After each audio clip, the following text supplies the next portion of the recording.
जय हिंद दोस्तों। आज हम लोग द्विघात समीकरण स्टार्ट कर रहे हैं। तो आज हम लोग पूरा का पूरा उसका कंसेप्ट समझेंगे कि द्विघात समीकरण होता कैसा है, इसका व्यापक रूप क्या होता है। ठीक है। और फिर हम लोग इसके बाद प्रश्नावली पहला वाला सॉल्व करेंगे। ठीक है, जिसमें हमको बताने हैं कि ये द्विघात समीकरण है कि नहीं। तो चलिए, ये तो फिलहाल आगे हम लोगों को मिलेगा। तो पहले हम लोग पूरा का पूरा द्विघात समीकरण का कंसेप्ट समझते हैं। देखिए, चैप्टर का नाम है द्विघात समीकरण।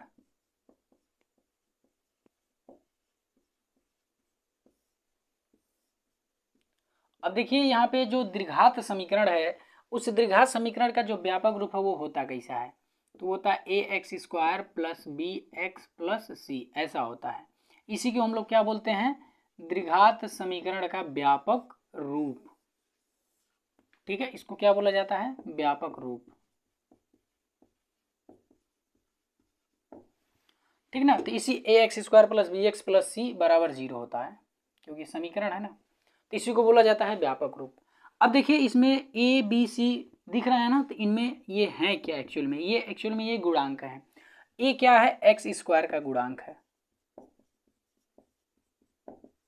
बी क्या है, तो बी है एक्स का गुणांक। और यहाँ पे सी क्या है, अचर पद। ठीक है। तो ये द्विघात समीकरण का व्यापक रूप है, और जिसमें ए क्या है, एक्स स्क्वायर का गुणांक, बी क्या है, एक्स का गुणांक, और सी क्या है, अचर पद है। ठीक ना। अब देखिए जरा, ये जो द्विघात समीकरण है जिसको हम लोग व्यापक रूप बोलते हैं, ये दो तरह के होते हैं। A x square plus b x plus c बराबर 0। ठीक है ना, ये दो तरह के होते हैं। एक तो होता है शुद्ध द्विघात समीकरण, या फिर केवल शुद्ध बोल सकते हैं।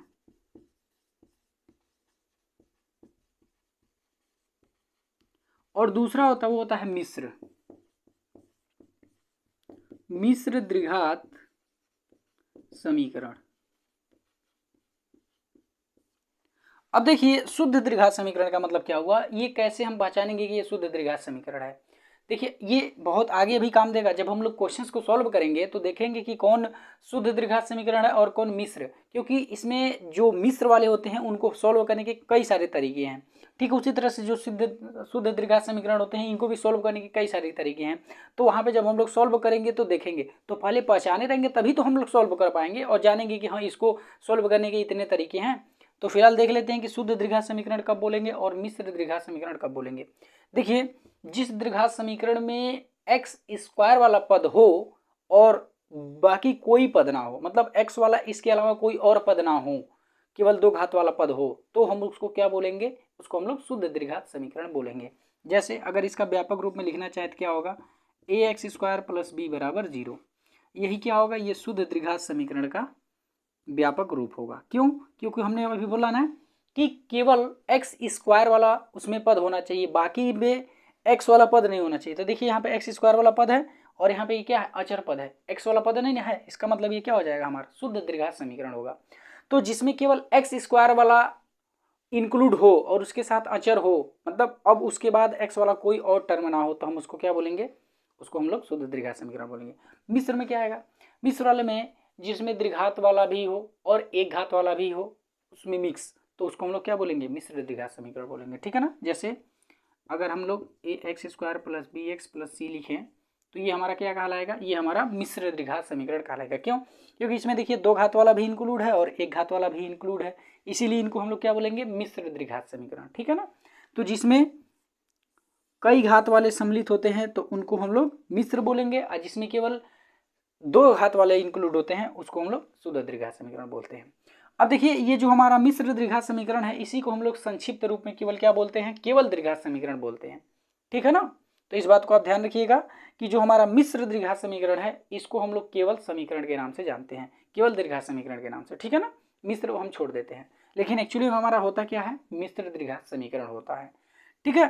तो देखिए, ये जो हमारा द्विघात समीकरण था, ये दो तरह का था। एक हमारा था शुद्ध द्विघात और दूसरा था मिश्र द्विघात समीकरण। ठीक है, जिनमें ए बी सी आप समझ गए ये क्या है। ठीक है ना। तो ये पूरा का पूरा ये हमारा द्विघात समीकरण का है। बाकी के इसके आगे बहुत सारे प्रश्न इसमें बनेंगे।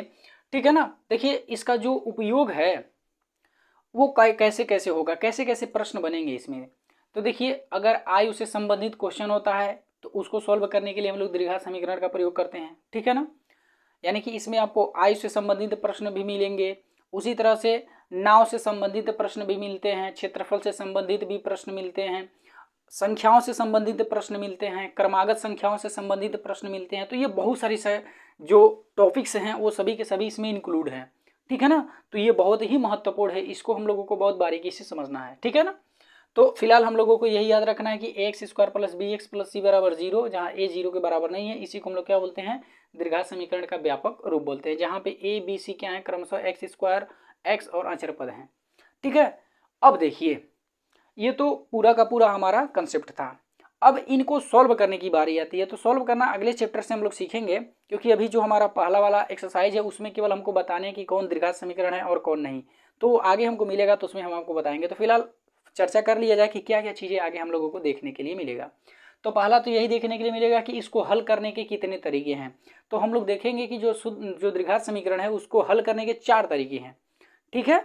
तो कैसे कैसे होगा वो हम आपको बताएंगे। तो पहला आप थोड़ा सा हम आपको बता दें कि जो पहला होता है वो आपका होता है गुणनखंड विधि, और जो दूसरा होता है वो होता है पूर्ण वर्ग बना करके। तो जो पूर्ण वर्ग बनाने का तरीका होता है वो 2 तरह का होता है, एक होता है गुणा करके और एक होता है भाग करके। तो जब हम वहाँ पे बताएंगे तो आपको पूरा का पूरा चर्चा करेंगे, ठीक है। तो ये 3 हो गए। और चौथा होता है सूत्र द्वारा, जिसको हम लोग सिद्धाचार्य का सूत्र भी बोलते हैं, तो उसके द्वारा सॉल्व करने का तरीका, ठीक है। तो टोटल हम लोग 4 तरीके हम लोग पढ़ेंगे। फिर उसके बाद हम लोग देखेंगे कि जो हमारा द्विघात समीकरण है, ठीक है ना, तो ये द्विघात समीकरण के जो मूल है, मूल का मतलब जो x का मान निकलता है उसी को मूल बोलते हैं, उसी को शून्यक भी बोलते हैं, ठीक है ना। तो इसके जो शून्यक हैं और इसके जो गुणांक हैं उनमें रिलेशन क्या है, ठीक है। और अगर कोई द्विघात समीकरण दिया गया है तो उसके जो मूल हैं वो कैसे होंगे, उनकी प्रकृति क्या होगी, वो भिन्न में होगा कि परिमेय संख्या होगा कि अपरिमेय संख्या होगा, जीरो होगा कि कैसा होगा, ये सब हम लोग प्रकृति उसका देखेंगे, ठीक है ना। तो उसके लिए हम लोगों को विविध कर देखना पड़ता है। तो फिलहाल जब हम लोग आगे जब पढ़ेंगे तो उसमें हम सब पूरा का पूरा आपको एक्सप्लेन करेंगे। तो समझ गए ना। तो जो द्विघात समीकरण है ये केवल देखने में इतना छोटा है, लेकिन ये एक्चुअली में हमारे बहुत ही काम का चीज़ है। ये कंपटीशन में भी बहुत सारे क्वेश्चंस इससे मिलते हैं, तो इस बात को आप ध्यान में रखिएगा, ठीक है। तो जैसे जैसे एक्सरसाइज आगे मिलेगा उस एक्सरसाइज में जिस जिस टाइप के क्वेश्चंस रहेंगे पहले हम लोग उस टॉपिक को डिस्कस करेंगे, फिर उसके बाद एक्सरसाइज को सॉल्व करेंगे। तो चलिए आज हम लोग पहला एक्सरसाइज सॉल्व करते हैं। इसमें हम लोगों को केवल बताने हैं कि कौन द्विघात समीकरण है और कौन नहीं, ठीक है ना। तो इस बात को आप ध्यान रखिए, यहाँ पे हम कुछ नोट्स लिख दे रहे हैं, आप उसको नोट्स को लिख लीजिएगा कि हम लोग किस कंडीशन में क्या क्या करते हैं। देखिए जब भी हम लोगों को द्विघात समीकरण बताना हो, चाहे हम लोगों को घात बताना हो, चाहे हम लोगों को बहुपद बताना हो, ये सब जितनी भी चीज़ें हैं इन सब को बताने के लिए सबसे पहले हम लोगों को क्या करना पड़ता है, हल करना पड़ता है। हल करने के बाद ही हम लोग जवाब देते हैं तो हमारा सही होता है। देख करके ही अगर आप जवाब दे दिए तो आप क्वेश्चन को हो सकता है गलत कर दें, ठीक है ना। तो इस बात को ध्यान रखिएगा कि जब भी आपको चाहे घात बताना हो,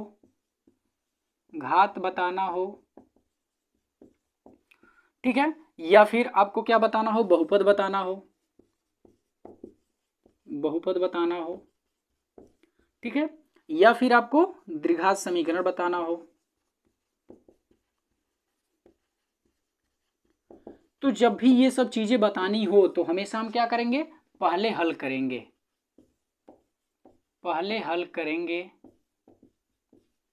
फिर जवाब देंगे, ठीक है ना। बोला प्रचार देखें ना, पहले इस्तेमाल करें फिर विश्वास करें, बात वही है। पहले आप क्या करेंगे, हल करेंगे फिर उसके बाद जवाब देंगे। बिना हल किए जवाब दिए आप गलत कर जाएंगे। तो इसलिए याद रखिएगा जब भी हम लोगों से घात पूछे, चाहे बहुपद पूछे, चाहे द्विघात समीकरण पूछे, सबसे पहले करना क्या है, हल करना है। हल करने के बाद जो हमको रिजल्ट मिलेगा उस रिजल्ट का देखेंगे कि उसमें वो चीज़ें इंक्लूड है कि नहीं। अगर वो चीज़ें इंक्लूड होंगी तो हम लोग उसी के बेस पर उसका जवाब देंगे। जैसे कभी कभी क्या होता है ना कि कई सारे जो हमारे समीकरण दिखते हैं वो त्रिघात में होते हैं, लेकिन एक्चुअली में वो होते कैसे हैं, द्विघात में होते हैं। तो हमको पता कब चलता है, जब उसको हम लोग हल करते हैं, ठीक है ना। तो जब हल करने पे जो हमको मिलेगा उसके बेस पर हमको जवाब देना है, जो दिख रहा है उसके बेस पर नहीं, दिखावे पे नहीं जाना है ना। लेकिन आजकल तो लोग देख ही रहे हैं, दिखावे पे बहुत मरते हैं, ठीक है। तो हमको दिखावे पे नहीं जाना है, पहले उसको सॉल्व करना है, उसका एनालिसिस करना है। जब उसका एनालिसिस अच्छा हो जाएगा, हल हो जाएगा, तब जाकर के हम जवाब देंगे, ठीक ना। तो चलिए अब हम लोग प्रश्नावली 4A को सॉल्व करते हैं।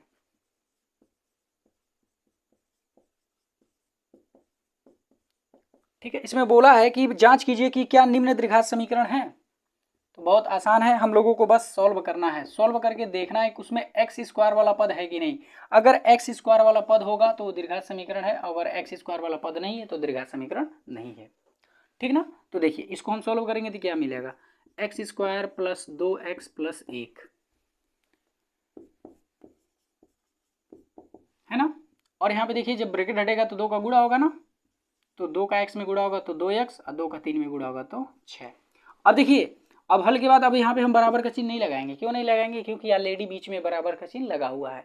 ठीक है, तो बच्चे बहुत सारे गलती कर देते हैं कि यहाँ पे बराबर का चिन्ह लगा देते हैं, तो आपको बराबर का चिन्ह नहीं लगाने हैं। आप यहाँ पे बहुत सारे अलग अलग चिन्ह है उसको आप लगा सकते हैं, या तो डिसिम्प्लाइज का चिन्ह लगा लीजिए।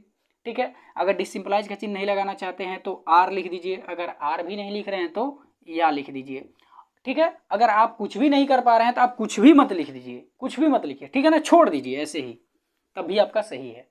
ठीक है, तो या तो ये चिन्ह लगाइए, या तो आर लिखिए, या तो क्या लिखिए, या लिखिए, लेकिन बराबर का चिन्ह ना लिखिए, या फिर कुछ लिखिए ही मत। ठीक है ना, तो आप इन तीनों का प्रयोग करें, चाहे कुछ भी का प्रयोग ना करें तब भी आपका सही है, लेकिन यहाँ पे बराबर का चिन्ह नहीं होना चाहिए। तो इस बात को आप ध्यान रखिएगा। ठीक ना, तो चलिए हम क्या करें, छोड़ दें आके लिख दें। चलिए लिख देते हैं, क्या लिख दें, ये डिसिम्प्लाई लगा देते।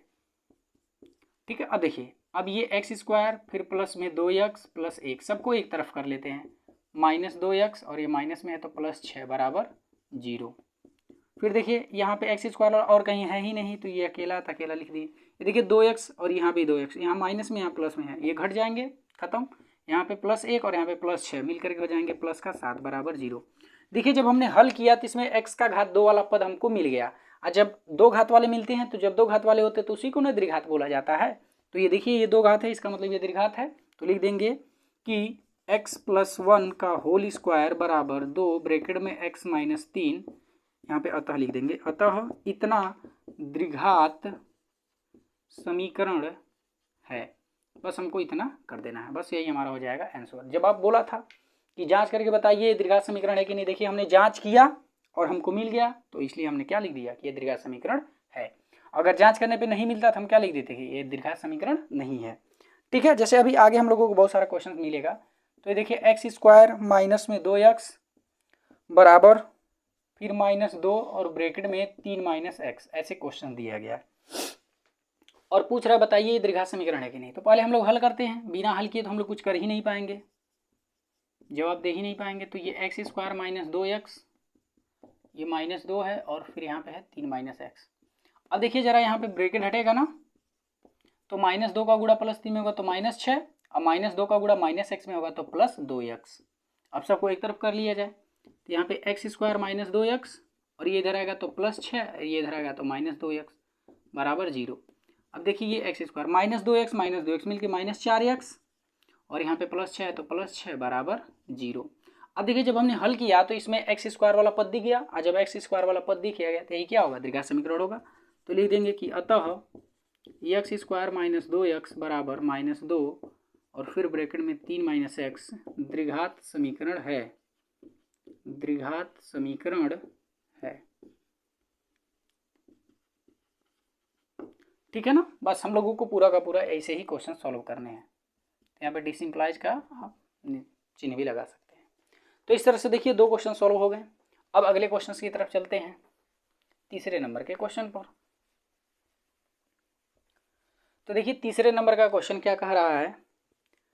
तो तीसरा नंबर का क्वेश्चन है, ये है एक ब्रैकेट में x - 2 और दूसरे ब्रैकेट में है x + 1 फिर बराबर x - 1 एक ब्रैकेट में और दूसरे ब्रैकेट में x + 3। यही क्वेश्चन है और हम लोगों से पूछ रहा है बताइए द्विघात समीकरण है कि नहीं। तो पहले क्या करेंगे, गुणा करेंगे। तो इसका इसमें गुणा होगा तो x का x में गुणा होगा तो x स्क्वायर, x का +1 में होगा तो +x, फिर -2 का गुणा x में होगा तो -2x, फिर -2 का गुणा +1 में होगा तो -2, फिर बराबर। ऐसे ही गुणा होता है ना, इस पहले वाले पद का इन दोनों में, फिर इस दूसरे वाले पद का इन दोनों में।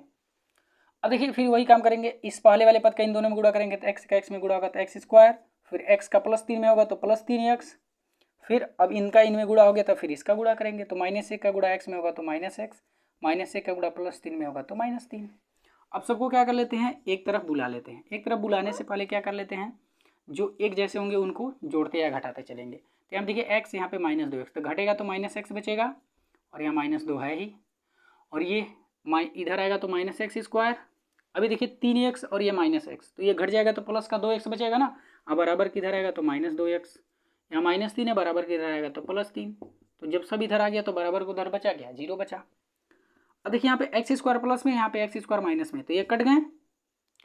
अब यहाँ पे देखिए x माइनस में है और यहाँ पे x ये भी माइनस में है, तो ये जुड़ जाएंगे तो माइनस का 3x हो जाएगा, और यहाँ -2 और यहाँ पे +3, तो ये भी घट जाएंगे, तो बचेगा आपका प्लस का 1 बराबर 0। देखिए जब हमने सॉल्व किया तो इसमें x² वाला पद है ही नहीं, और जब x² वाला पद नहीं होगा तो ये द्विघात समीकरण नहीं रहेगा। तो इसलिए हम क्या लिख देंगे, अतः x - 2 x + 1 बराबर x - 1 और x + 3 द्विघात समीकरण नहीं है, नहीं है। बस हो गया, ये हमारा तीसरा नंबर का क्वेश्चन। ठीक है, चलिए अब आगे देखते हैं चौथे नंबर के क्वेश्चंस को।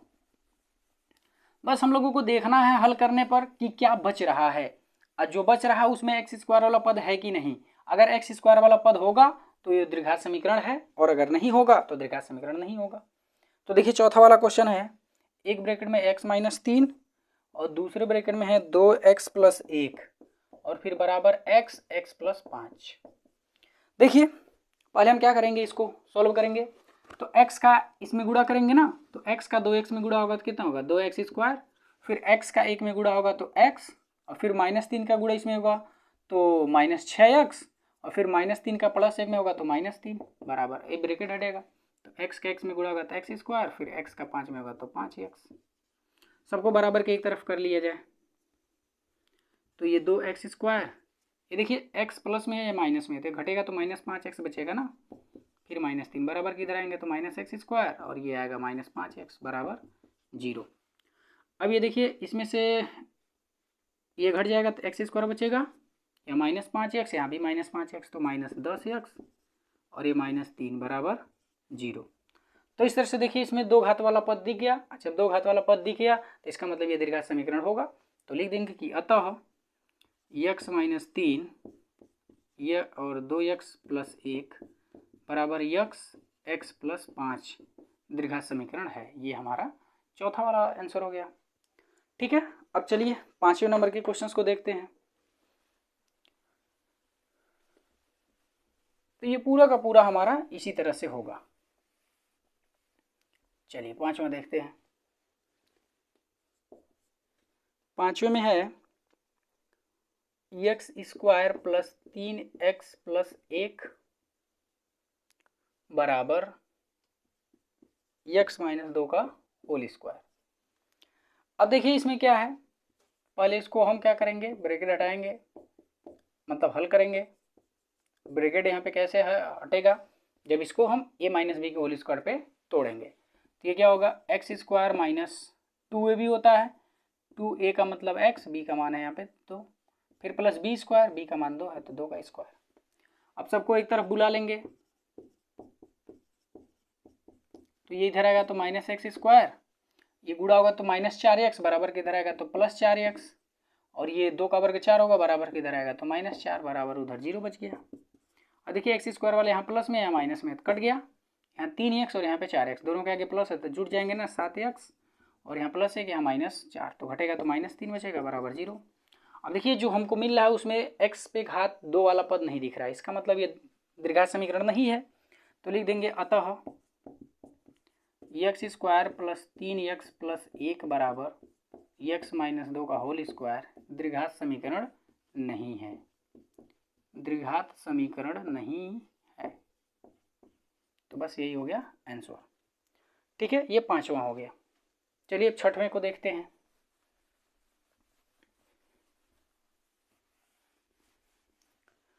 तो छठवां में है x + 2 का होल क्यूब बराबर 2x ब्रैकेट में x² - 1। चलिए ये देखिए a - b का होल क्यूब है, तो a - b का होल क्यूब क्या होता है, देखिए इसका जो एक्चुअल फार्मूला है वो है क्या, a + b का होल क्यूब बराबर क्या होता है a cube plus 3a² b plus 3ab² फिर प्लस बी क्यू। ठीक है, ये एक्चुअल फार्मूला ये है, लेकिन हम लोग साधारणतः क्या लगाते हैं a cube plus b cube plus 3ab और ब्रैकेट में क्या होता है a प्लस बी। यही हम लोगों को याद होगा। अब देखिए जरा, जब इनका हम गुणा कर लेंगे तो यही हमको मिल जाएगा। ठीक है ना, तो फिलहाल कोई बात नहीं, अगर आपको ये नहीं याद है, यही याद है, तो इसी पे हम लोग रखते हैं। तो फिर क्या करेंगे, पहले ए क्यू फिर प्लस बी क्यू फिर प्लस 3ab और ब्रैकेट में a प्लस बी हमने फार्मूले पे रख दिया। अब इसका भी क्या कर लेंगे, हम गुणा कर लेंगे। 2x का x² में होगा तो 2x पे घाते 3, फिर माइनस 2x का गुणा में होगा तो 2x। देखिए 2 पे घाते 3 का मतलब 8, 2 का क्यूब 8 होता है ना। अब इनका गुणा करेंगे तो 3 दूना 6x, फिर ब्रैकेट में x प्लस 2, सबको इधर ला लेंगे तो माइनस 2x पे घाते 3, फिर ये इधर आएगा तो प्लस में 2x हो जाएगा बराबर 0। अब ये x पे घाते 3 प्लस 8, अब ब्रैकेट हटेगा तो यहाँ पे गुणा हो जाएगा ना, 6x का x में गुणा होगा तो 6x², फिर 6x का गुणा 2 में होगा तो 12x, फिर माइनस यहाँ पे 2x पे घाते 3, फिर प्लस में 2x बराबर 0। अब देखिए यहाँ पे 3 घात वाला यहाँ है और यहाँ है तो घट जाएंगे ना, तो घटेगा तो माइनस x पे घाते 3 बचेगा। फिर 2 घात वाला देखिए यहाँ है 6x², फिर 1 घात वाला यहाँ है और यहाँ है, इन दोनों के आगे प्लस जुड़ जाएंगे तो 14x, और यहाँ पे देखिए बिना घात वाले हैं। अब देखिए जो हमको मिल रहा है इसमें x² वाला पद तो है, लेकिन उसके साथ साथ x पे घाते 3 वाला भी पद है। तो जब ये ऐसे जो सबसे हाईएस्ट घात होते हैं उसी का मान्यता होता है, तो यहाँ पे 3 घात है तो इसलिए क्या हो जाएगा, ये त्रिघात में हो जाएगा ना। लेकिन हम लोगों को बताना क्या था, द्विघात है कि नहीं, तो चूंकि ये तो क्या है, ये तो त्रिघात है, ये द्विघात है ही नहीं, इसका मतलब हम क्या लिख देंगे, अतः x प्लस 2 का होल क्यूब बराबर 2x ब्रैकेट में x² माइनस 1 द्विघात समीकरण नहीं है, द्विघात समीकरण नहीं है। क्यों नहीं है, क्योंकि इसका घात 3 है, इसलिए ये द्विघात समीकरण नहीं है। ये तो कौन सा समीकरण हो जाएगा, ये तो त्रिघात हो जाएगा। ठीक ना, तो ये हम लोगों का 6वां नंबर का क्वेश्चन था। अब 7वें नंबर के क्वेश्चंस को देखते हैं। देखिए 7वें नंबर का क्वेश्चन क्या है, x³ minus 4x² minus x plus 1 बराबर x माइनस 2 का होल क्यूब। देखिए अब यहाँ पे आपको देखने से लग रहा होगा कि यहाँ पे तो घात 3 है, तो ये त्रिघात है ही नहीं, मतलब ये द्विघात है ही नहीं, ये तो त्रिघात है। तो कन्फ्यूजन हो सकता है, क्योंकि अभी देखिएगा जब हल करेंगे ना तो ये द्विघात में मिल जाएगा। इसीलिए हमने आपको बोला शुरू में ही कि जब भी आपको क्वेश्चंस कोई मिले आप क्या करिए, पहले आप उसको हल करिए, हल करने के बाद आप उसका जवाब दीजिए, है ना, दिखावा पे मत जाइए। अभी देख करके ही पता चल रहा है ये तो त्रिघात है तो आप सीधे जवाब दे देंगे ये द्विघात समीकरण नहीं है, लेकिन अभी देखिएगा ये द्विघात समीकरण है, आपको मिलेगा। अब इसको हम क्या करेंगे, तोड़ेंगे, तो a³ फिर माइनस b³ फिर माइनस 3ab और फिर ब्रैकेट में a माइनस b, यही होगा ना। चलिए अब ये x पे घाते 3 minus 4x² minus x plus 1 बराबर, ये x पे घाते 3, ये 2 का क्यूब 8 हो जाएगा, ये गुणा होगा तो 6x, और यहाँ पे x माइनस 2 है ही। अब देखिए सबको एक तरफ करेंगे, लेकिन अभी नहीं, एक बार पहले गुणा कर लेते हैं फिर एक तरफ कर लेते हैं। तो गुणा होगा तो माइनस 12x, अब माइनस का माइनस में गुणा होगा प्लस 6x का 2 में होगा, सॉरी यहाँ पे 6x² होगा, यहाँ पे 12x होगा। अब सबको एक तरफ कर लिया जाए, तो ये x पे घाते 3 minus 4x² minus x plus 1 बराबर, सबको इधर कर लेते हैं, तो माइनस x पे घाते 3, इधर आएगा तो प्लस 8, इधर आएगा तो प्लस 6x², इधर आएगा तो माइनस 12x, तो बराबर को उधर बच गया 0। अब देखिए x पे घाते 3 यहाँ प्लस में है माइनस में है तो खत्म हो गया। अब देखिए यहाँ पे 2 घात वाले यहाँ है और यहाँ है, इसके आगे प्लस इसके आगे माइनस, तो घटेगा तो 2x पे घाते 2 बचेगा, फिर उसके बाद 1 घात वाला यहाँ है और 1 घात वाला यहाँ है, इन दोनों के आगे माइनस है तो जुड़ जाएंगे ना, तो माइनस 13x, फिर बिना घात वाला यहाँ है और यहाँ है, इन दोनों को जोड़ लेंगे तो आ जाएगा 9 बराबर 0। देखिए हमने हल किया तो यहाँ पे देखिए 2 घात वाला मिल गया ना, और जब 2 घात वाला मिल गया तो इसका मतलब क्या होगा, द्विघात होगा ना। तो लिख देंगे कि अतः x³ minus 4x² minus x plus 1 बराबर x माइनस 2 का होल क्यूब द्विघात समीकरण है। ठीक है, तो इस तरह से ये आपका 7वें नंबर का क्वेश्चन हो गया। अब चलिए 8वें नंबर के क्वेश्चन को देखते हैं। ये पूरा का पूरा कंसेप्ट बेस्ड है। अगर आपका कंसेप्ट क्लियर है तो आपसे कोई भी प्रॉब्लम्स फंसेगा नहीं, और अगर आपका कंसेप्ट ही क्लियर नहीं है तो फिर आपका फंसना ही फंसना है। तो देखिए 8वां नंबर का क्वेश्चन, तो 8वां है आपका पहले ब्रैकेट में 2x माइनस 1 और अगले में है x माइनस 3, फिर बराबर दूसरे ब्रैकेट में है ये सब। ठीक ना, चलिए देखते हैं। पहले क्या करेंगे, गुणा करेंगे। तो 2x का गुणा x में होगा तो 2x स्क्वायर, फिर 2x का गुणा माइनस 3 में होगा तो माइनस 6x, फिर माइनस 1 का गुणा x में होगा तो माइनस x, फिर माइनस 1 का गुणा माइनस 3 में होगा तो प्लस 3 हो जाएगा। अब इसका गुणा करिए, x का x में गुणा होगा तो x स्क्वायर, x का माइनस 1 में गुणा होगा माइनस x, प्लस 5 का गुणा प्लस x में होगा तो प्लस 5x, प्लस 5 का गुणा माइनस 1 में होगा तो माइनस 5। तो फिलहाल देखिए यहाँ पे 2x स्क्वायर ये जुड़ जाएंगे ना, क्योंकि दोनों का आगे माइनस है, तो माइनस 7x और ये प्लस 3। अब सबको इधर लाते हैं, तो यहाँ पे देखिए एक्स स्क्वायर प्लस में है, इधर आएगा तो माइनस में हो जाएगा। यहाँ पे ये घट जाएंगे ना, तो बचेगा प्लस 4x बराबर के इधर आएगा तो माइनस 4x, और इधर माइनस 5 है, इधर आएगा तो प्लस 5 बराबर 0। अब देखिए यहाँ पे दो घात वाला यहाँ है, तो ये घटेंगे ना, तो बचेगा केवल एक्स स्क्वायर, और यहाँ माइनस 7x, यहाँ माइनस 4x, तो हो जाएगा माइनस का 11x, और यहाँ प्लस 3 और यहाँ पे प्लस 5, तो हो जाएगा प्लस 8 बराबर 0। देखिए हमने हल किया तो इसमें दो घात वाला मिल गया, और जब दो घात वाला मिल गया तो ये क्या होगा, द्विघात होगा ना। तो लिख देंगे कि अतः 2x माइनस 1 फिर x माइनस 3 बराबर x प्लस 5 और ये x माइनस 1 द्विघात समीकरण है, बस हो गया। तो इस तरह से ये 8वां नंबर का क्वेश्चन सॉल्व हो गया। अब देखिए 9वें नंबर के क्वेश्चंस को। देखिए 9वें नंबर का क्वेश्चन है, इसको भी हम लोगों को बताना है कि द्विघात समीकरण है कि नहीं। तो फिलहाल पहले सॉल्व किया जाए।